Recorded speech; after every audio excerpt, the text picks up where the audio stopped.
Senator Lanane, how would you hope that Hoosiers carry themselves and treat each other during this election season? Right. Well, I'd hope, and I'm pretty confident that they'll treat each other the way that we generally see Hoosiers treat each other, which is with civility and respect. Um, we're human, and we're going to have those same emotions that get involved, and I'm sure there could be some heated discussions at times and feelings, but I hope it doesn't get to the point that it ever ruins anybody's, friendships or relations within families or whatever, because at the end of the day, this is all about hopefully having just a uh, robust participation in the civic process, but doing so in an agreeable way. That old saying, let's agree just to disagree, and then go on from there. Yes, in order to have a robust conversation about this, I think that um, our Indiana voters really need to be educated about what the issues are for their candidates. So, what is your recommendation to Indiana voters uh, about how you think they should educate themselves on the issues?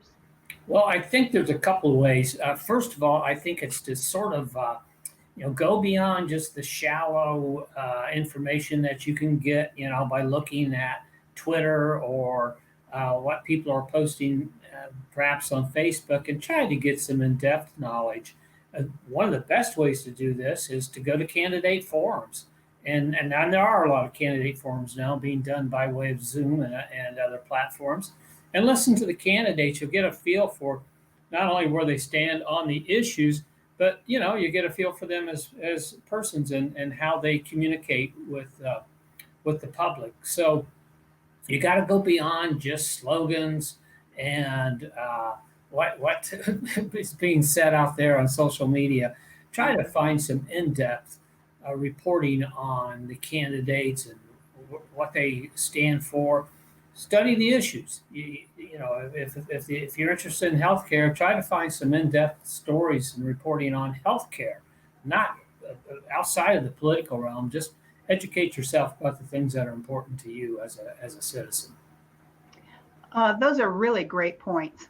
Our audience may or may not know that according to Indiana Citizen, a nonprofit that focuses on improving voter turnout and civic knowledge, our voter turnout here in Indiana over four of the last five elections ranks in the bottom 10 states.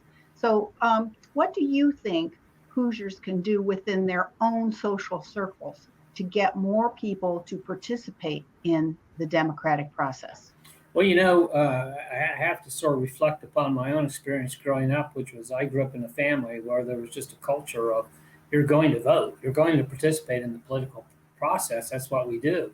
And so I hope that individuals pass on that type of a sentiment to their family members, to their children, about the civic duties that are involved, and how voting is a primary civic duty. Now, we as policymakers can do some things too. I've advocated some things in the past to make it easier for folks to vote. And for example, I don't think they should have to worry about their health. It shouldn't be a choice between their health and their vote. But we can get into those debates at some other time. But I just think that it's important that there be a culture of civic importance that's established both within families, networks, and also education wise.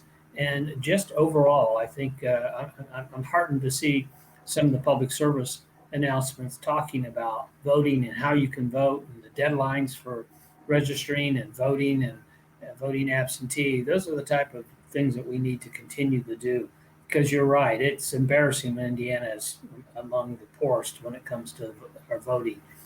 We need to be among the best. Yeah, you're absolutely right.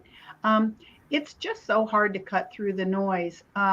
You have worked in the Indiana Senate for a long time, and there are obviously different parties that have to work together down there. I'm sure there are plenty of instances when you haven't agreed with the other party or even other individuals within your party on an issue. Um, but talk to me a little bit today about how you work in a civil manner at the State House. Well, there again, it's all about the attitude that's established between you and your fellow legislator. And Jim Merritt, I'm so honored to be on this with Jim Merritt, who is the chair of an important committee, and I've served on that committee. And Jim and I disagree many times about things that come before there, but he always allows an opportunity for you to voice your opinion. You should do it in a respectful manner. You can do it in a vigorous way. But with the recognition that this is all part of healthy debate upon the issues, and when that's over, it is over. You maintain that respect. I certainly do for Senator Merritt in his role as a fellow legislator and as a committee chair in that particular instance. So it's all about how you establish that relationship with your fellow legislator. Thanks so much for that perspective. Are there any other lessons or experiences around political discourse that you'd like to share with our viewers?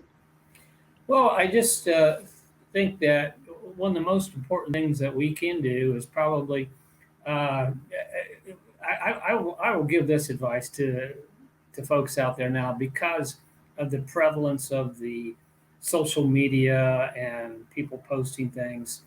I think everybody needs to, before they put that next post on Facebook or Twitter or whatever, maybe take a deep breath and count to 10 before they do that and make sure that's what they want to do. Because it's so easy when you see something to respond, out of a sense of emotion.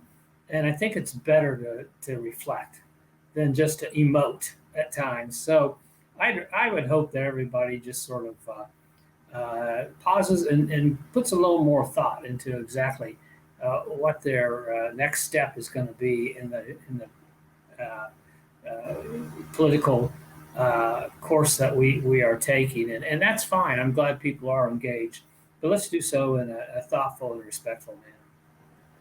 I want to thank you for participating today, and especially want to thank you for all the service that you have given to our state. I hope you enjoyed participating. And thanks so much to our audience for following along. You can visit us at aarp.org/IN and find us on Facebook and Twitter for more information about registration, deadlines, and everything else you'll need to vote as part of the 2020 election. Thanks for joining us.